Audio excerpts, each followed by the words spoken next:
Meus amados irmãos da ADM Duque, amém? Estou passando aqui para deixar mais uma palavra para vocês a pedido do meu amado irmão Juliano. E hoje eu quero deixar um abraço todo especial para o meu amado irmão em Cristo, tio Antoninho, amém? Quero dizer para você que nós te amamos e que o Senhor é um grande exemplo para nós, amém? Quero deixar uma palavra no Evangelho de Lucas, hoje capítulo de número 15, a parábola do filho pródigo, amém? Vamos ver aqui no versículo de número 20, 3 atitudes que o pai teve com a volta do filho, que representam também o trabalhar de Deus na vida da igreja nos dias difíceis em que estamos enfrentando. Mas eu quero antes mostrar algo para você interessante no versículo 16 e 17, que diz assim: ele desejava encher o seu estômago com as bolotas que os porcos comiam e ninguém lhe dava nada. E caindo em si disse: quantos trabalhadores de meu pai têm abundância de pão e eu aqui pereço de fome? Então, eu aqui pereço de fome e ninguém lhe dava nada. Então, pelo texto, nós entendemos que o filho pródigo já estava com fome quando decidiu ir até o pai. Com certeza, até chegar ao pai, a fome aumentou, porque não existe fome, nem necessidade, nem vírus mais forte do que a presença, o perdão e o amor do pai. Porque o filho pródigo aprendeu algo que nós, como igreja, estamos aprendendo a viver neste tempo de dificuldade. É que o filho pródigo aprendeu a ser filho longe da casa do pai. Porque longe da casa do pai, o filho pródigo aprendeu a honrar, a respeitar e principalmente a amar o pai e a valorizar. E nós estamos aprendendo a sermos verdadeiramente filhos longe das casas, dos templos e das estruturas. Porque o que nos torna filho de Deus não é uma estrutura onde nós estamos, mas a paternidade daquele que nos gerou para a vida e vida eterna. Amém?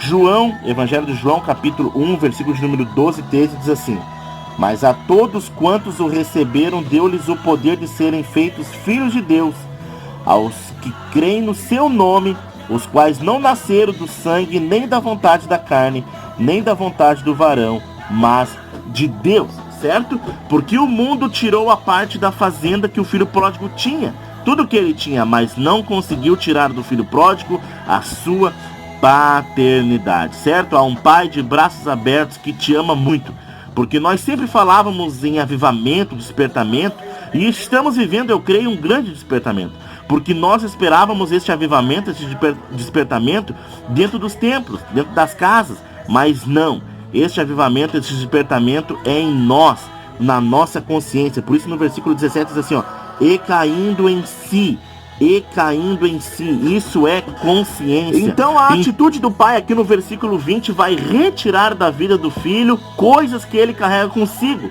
Porque assim como o filho pródigo partiu carregado, ele volta, só que agora carregado de pensamentos e sentimentos, imaginando como será a sua chegada. Assim como muitos amados irmãos sobrecarregados e oprimidos pelo tempo difícil que estamos enfrentando, que não está sendo fácil para ninguém. Mas a primeira atitude do pai foi e correndo. Porque o que o pai está tirando do filho aqui?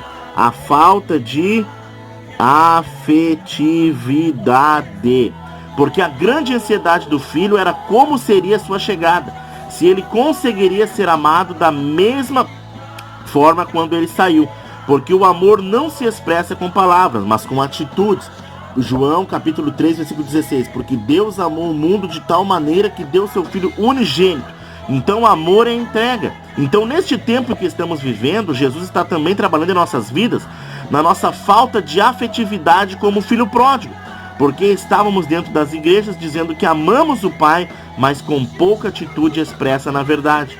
Mas esse é o tempo onde, em meio a esse pânico, que Deus se apressa em operar a sua obra de resgate, mostrando ao mundo o seu amor diante da fragilidade humana ao enfrentar este vírus, chamando a atenção da humanidade para algo muito mais mortal que o vírus, que se chama pecado, e com ele a morte eterna, certo? Então a segunda atitude que o pai vai ter é: lançou-se-lhe ao pescoço.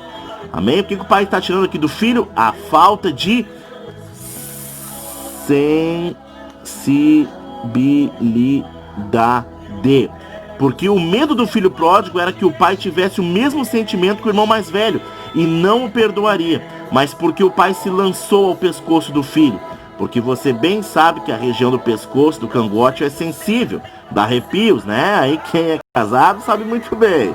E o filho voltou a sentir o perfume do pai.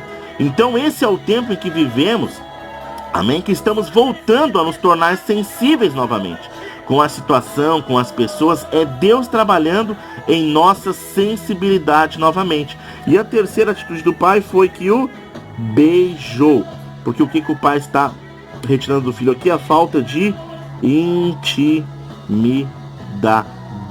certo? Porque Judas traiu Jesus com um beijo, porque Judas era alguém íntimo de Jesus. Então, aquele beijo do pai tratou toda a intimidade perdida do filho. Amém, meus amados irmãos? Então essa é a palavra que eu quero deixar para vocês, não se esquecendo de que Jesus no deserto venceu o diabo pelo poder da palavra, e no Getsêmani pelo poder da oração, e na cruz pelo poder do sangue, e nós também venceremos em nome de Jesus. Grande abraço.